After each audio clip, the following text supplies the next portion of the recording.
Hello everyone, welcome back another video. तो in this video we discuss the next theorem. ठीक, तो देखो इस थ्योरम में हम डिस्कस करने वाले हैं आपकी कि every Cauchy sequence is a bounded sequence. तो इससे पहली वाली जो थ्योरम थी उसमें मैं बता चुका हूँ कि every convergent sequence is a ये every Cauchy sequence is a convergent sequence. ये हम थ्योरम हमने प्रूव किया था। अब हमको कॉची को बाउंडेड दिखाना है। ठीक है, तो ऐसे कन्वर्जेंट के केस में था, सीक्वेंस के केस में सीक्वेंस को कन्वर्जेंट दिखाया था, फिर कन्वर्जेंट सीक्वेंस को बाउंडेड दिखाया था। तो कन्वर्जेंट सीक्वेंस को जो बाउंडेड दिखाया था ना, सेम उसी तरीके से ये प्रूव होगी थ्योरम। ठीक है, तो वहाँ अगर आपने वो किया ना तो ये अच्छे से एकदम दोनों थ्योरम अच्छे से तैयार हो जाएंगी आपको अब। ठीक है, क्योंकि इसमें बस कॉची सीक्वेंस की डेफिनेशन से बस क्या है कि इसमें हम दो सीक्वेंस का डिफरेंस लेते हैं, वहाँ पर बस हम एक सीक्वेंस लेते थे, बस उसके अकॉर्डिंग थोड़ा डेफिनेशन के अकॉर्डिंग थोड़ा सा डिफरेंट रहेगा, नहीं सेम जो प्रोसेस होता है करने का वही रहता है। ठीक, तो सबसे पहले मैंने आपसे क्या था कि जो दिया है वो लिख दो। क्या लिखा है कि कॉची सीक्वेंस दिया है, इसका मतलब कॉची सीक्वेंस को पहले मैं लेट कर लेता हूँ कि कॉची में मान क्या रहा हूँ, ए एन। देखो आप ए एन बी एन कुछ ही मान लो एज और बेस। ठीक है, तो let a n is a Cauchy sequence. देखो आप ऐसे भी लिख सकते हो, अगर किसी को कन्फ्यूजन हो तो ये भी लिखा है, इस तरीके से भी लिखा जाता है। ठीक है, तो let a n is a Cauchy sequence. अगर ये कॉची है तो कॉची की डेफिनेशन लिख दी है बस। अगर कन्वर्जेंट होता तो कन्वर्जेंट मान लेते हो, कन्वर्जेंट की डेफिनेशन लिख देते।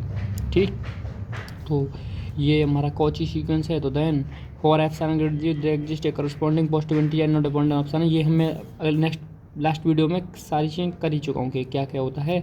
तो आज तो हम बाउंडेड के बारे में बात करेंगे और प्रूव करना है कि a n is a bounded sequence. अब देखो बाउंडेड दिखाने का मतलब क्या है, इसको बाउंडेड दिखाने का मतलब है कि इसके पास एक ऐसा अपर बाउंड है जो सबसे बड़ा है, उससे सारी वैल्यू छोटी हैं, और क्या है इसके पास लोअर बाउंड भी है। तो बाउंडेड के लिए दोनों होना जरूरी है, अपर बाउंड और लोअर बाउंड। यानी ऐसा ना हो कि एक तरफ से वैल्यू इन्फिनिटी पर जा रही हो, बाउंडेड नहीं हो रहा हो। ठीक है, तो बाउंडेड का मतलब बस इतना ही है, आपको अपर बाउंड और लोअर बाउंड दिखाना है कि इस सीक्वेंस की जितनी भी वैल्यू हैं, सीक्वेंस की जितनी भी वैल्यू हैं सारी वैल्यू एक इसकी मान लो छोटी वैल्यू है, इससे सब बड़ी हैं, और एक बड़ी वैल्यू है, तो यानी दोनों के बीच में कंटेन की हुई हैं सारी वैल्यू सीक्वेंस की हैं।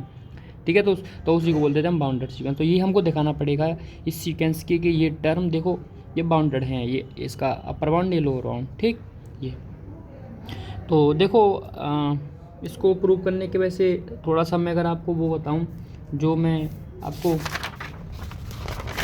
उसमें थोड़ा सा कन्वर्जेंट वाली थोड़ा याद दिला देता हूँ थोड़ा सा। ठीक है, ज़्यादा देर बात नहीं करेंगे।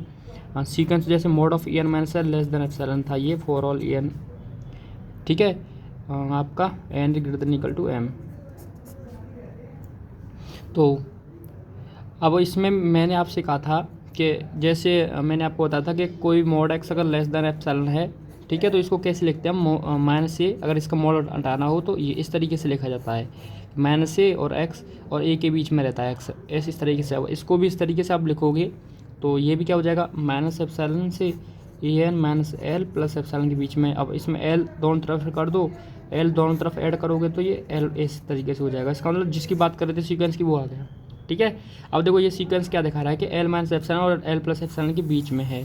तो बस हमको अब ये देखो ये चीज़ आई थी, अब ये हमको दिखाना था कि ये एल प्लस एप्सिलॉन ही अपर बाउंड है और एल माइनस एप्सिलॉन ही आपका लोअर बाउंड है। ठीक है, ये हमने वहाँ पर दिखाया था।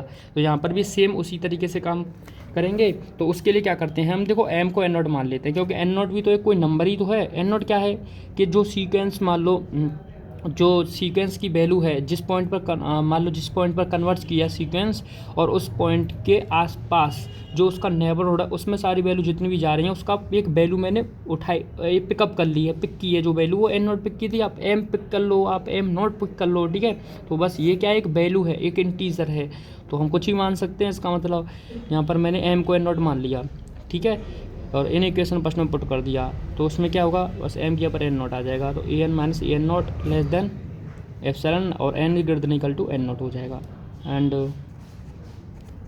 एन को मैं m greater than equal to n ये भी लिख सकते हैं। ठीक, चलो उसी को वो है वही क्या है। ठीक, अब देखो ध्यान से, अब देखो ये मान लो या लेस देन एप्सिलॉन। अब जो अगर इसको उसी फॉर्मेट में लिखना है हमको, जो मैं आपको भी बता रहा था कि ये वाला ये मॉड एक्स अगर लेस देन एप्सिलॉन हो तो इसको कैसे लिखेंगे, देखो a n minus a n not less than epsilon है, तो minus epsilon a n minus a n not less than epsilon, ये आ जाएगा ना जब इसको इस तरीके से करेंगे हम। अब इसमें ए एन नॉट दोनों तरफ ऐड कर दो, तो a n not minus epsilon a n और a n not plus epsilon. अब देखो जो हमने कॉची भाई साहब माने थे वही आ गए, तो इसका मतलब हम डायरेक्ट कॉची की ही बात कर रहे हैं।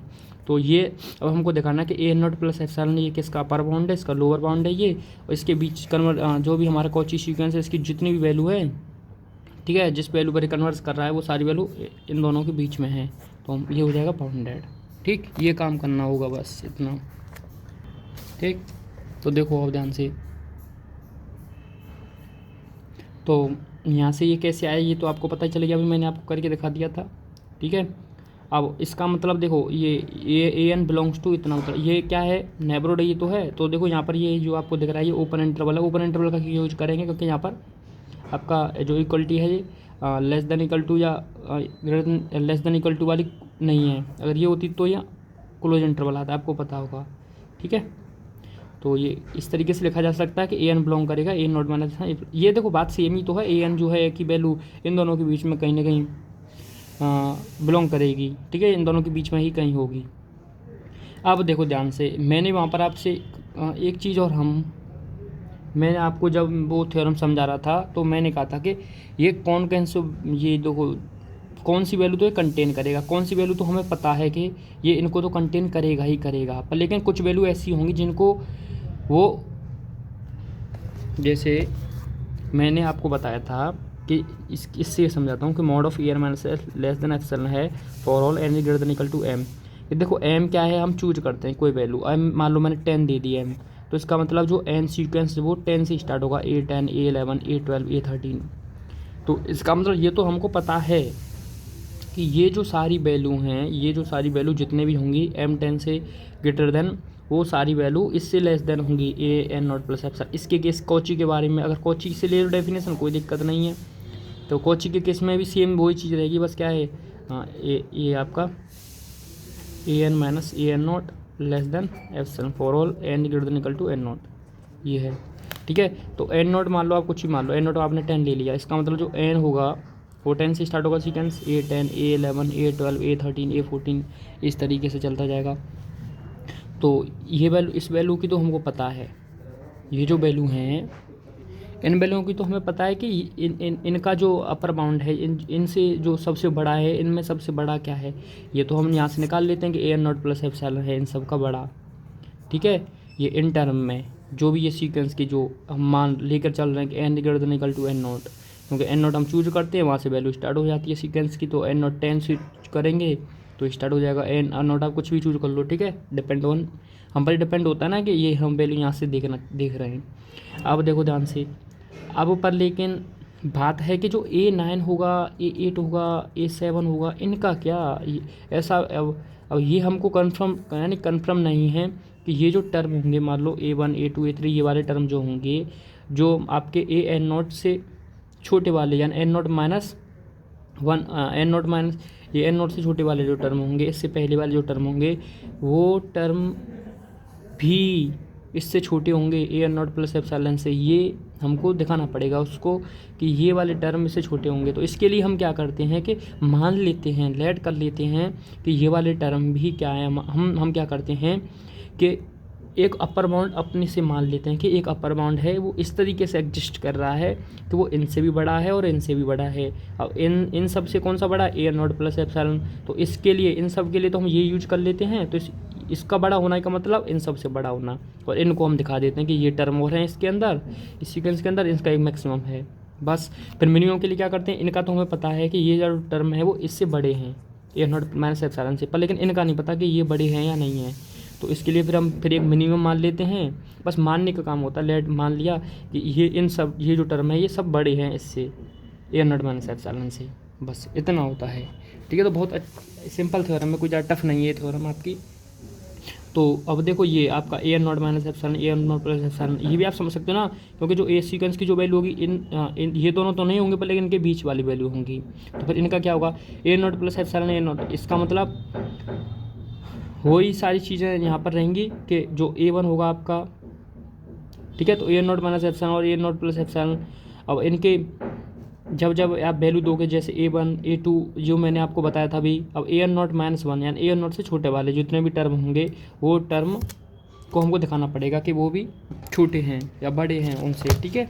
ये तो इसके लिए अब देखो दो तरीके मैंने आपको वहाँ भी बताए थे कि आप इस तरीके से लिख लो या जो मैं जो बता रहा हूँ उस तरीके से लिख लो, ठीक है। तो डिपेंड ऑन यू, बस सिंपली ये है, ठीक है। तो हम क्या करते हैं सिंपली, अगर देखो इसके अकॉर्डिंग पहले देखते हैं यहाँ पर जो लिखा हुआ है यहाँ पर, ठीक है, उस तरीके से। दो दैट इज, अब देखो हमने जो कन्वर्जन सीक्वेंस माना है उसको ले लिया मैंने, ठीक है। अब मुझको तो भाई यहाँ पर जो डेफिनेशन के अकॉर्डिंग कौन सा सीक्वेंस निकल के आएगा, डेफिनेशन से आपका निकल के आया a n minus a n naught यानी a n minus a n naught, ठीक है। तो पहले इस तरीके का इसको बना लेते हैं। तो इसमें ए एन नॉट ऐड कर दिया, ए नॉट माइनस कर दिया, इसमें कर दो कोई दिक्कत नहीं। अब ट्रिंगल इक्वलिटी से जब मोड को अलग अलग हम डिवाइड करेंगे तो ये लेस देन इक्वल टू आ जाएगा, ये डिवाइड हो जाएगा, ठीक है। अब देखो ध्यान से, अब ये आपका जो है ये डेफिनेशन से क्या है इसकी, ये लेस देन एप्सिलॉन है ना, ये लेस देन एप्सिलॉन है ये वैल्यू, तो ये लेस देन एप्सिलॉन होगा तो ये इक्वल टू हट जाएगी क्योंकि ये लेस देन एप्सिलॉन, ये खाली लेस देन है, ठीक है। तो ये वैल्यू आ जाएगी less than epsilon plus mod of a n not, ये सीक्वेंस की वैल्यू, ठीक है। ये आ गया for all n greater than equal to n not. मुझे नहीं लगता इसमें कोई दिक्कत होगी, आपको ये वैल्यू सीधी दी हुई है तो ये आ गया। तो बस अब देखो यहाँ पर बस आपको इस केस में आपको देखो दोनों दिखाने की जरूरत नहीं पड़ती है, यहाँ आपको ऐसे यहाँ पर आपको दोनों दिखाने की जरूरत नहीं है, मिनिमम और मैक्सिमम दोनों, ठीक है। बस एक से काम हो जाता है, ठीक है। मैक्सिमम ले लेते हैं हम क्योंकि epsilon plus mod of a n not, अगर क्योंकि ये एप्सिलॉन है ना, ठीक है, एप्सिलॉन ग्रेटर देन 0 ही है, ये हमको पता है। इसलिए अगर जो मैं आपको अभी बता रहा था उस तरीके से डेफिनेशन को डिफाइन करते हैं हम, तो now taking maximum m equal to ये A1 A2 जितने भी टर्म थे वो ले लिए मैंने, ए एन नॉट, ये यहाँ से ये ए एन नॉट नहीं लिया जाएगा, a n not minus one लिया जाएगा, ठीक है। A n not minus one और a n not minus epsilon, a n not plus epsilon, क्योंकि ये भी तो नहीं होंगे ना, और ये वाला टर्म, ठीक है। तो ये वाला जो टर्म है पूरे उसके लिए बात करने वाला है। तो ये और ये टर्म और ये टर्म जो भी हम हमने मान लिया है कि इनका सबसे मैक्सिमम जो है वो ये है, इसका मतलब ये सबसे बड़ा है, ठीक है। तो ये इसका क्या हो जाएगा, पर बाउंड हो जाएगा, ठीक है। तो मुझे लगता है देखो इसमें थोड़ा वो रह जाता, मिनिमम भी आप लिख दोगे तो अच्छा ही है, ठीक है। तो आप दोनों लिखना, मैं आपको भी लिखवा देता हूँ। तो ये आप यहाँ से इतना लिख देना पहले, ठीक है। ये अब देखो मेरे अकॉर्डिंग आप यहाँ से आपने देख लिया होगा ये क्या है। ऐसे अब जब आप देखो मेरे अकॉर्डिंग लिखोगे जो मैं आपको बता रहा हूँ कि जब ऐसे a n not minus epsilon less than a n not plus epsilon, ये ठीक है।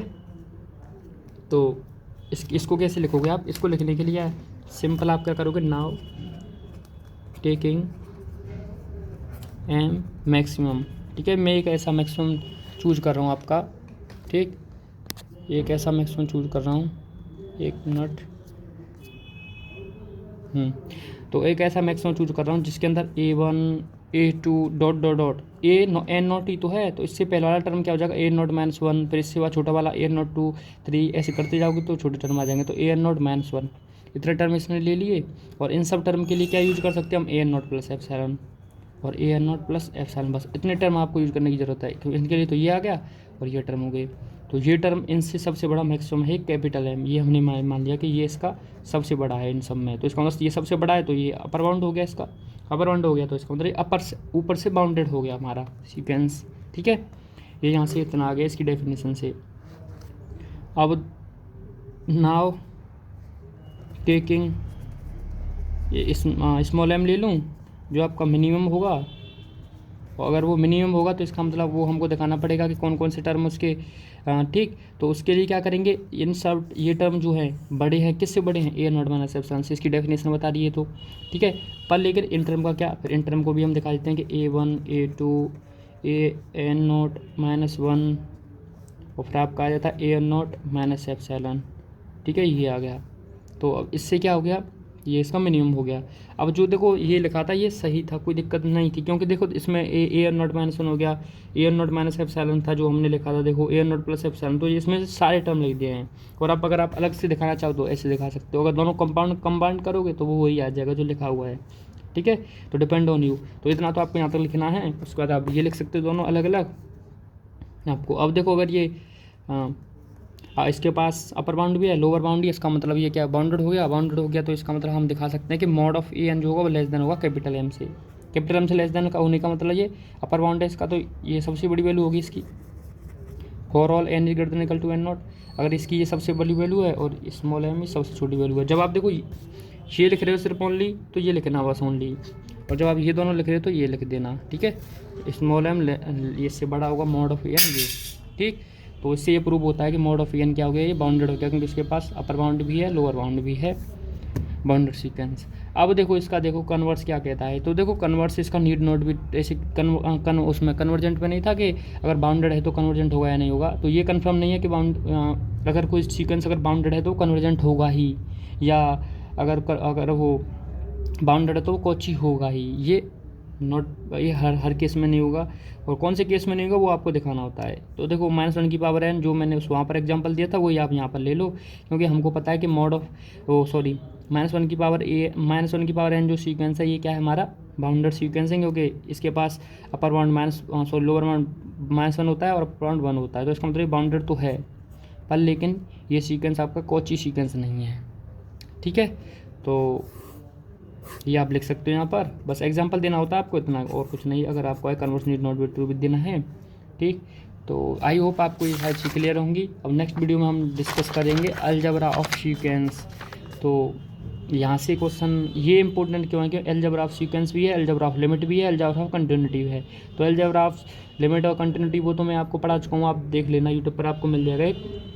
आप देखो कहाँ पर प्लेलिस्ट में जाया करो, प्लेलिस्ट में सारी प्लेलिस्ट बनाई रखी हैं, ठीक है। वीडियो आपको देखना है तो प्लेलिस्ट में जाइए आप, वहाँ आपको मिल जाएगा।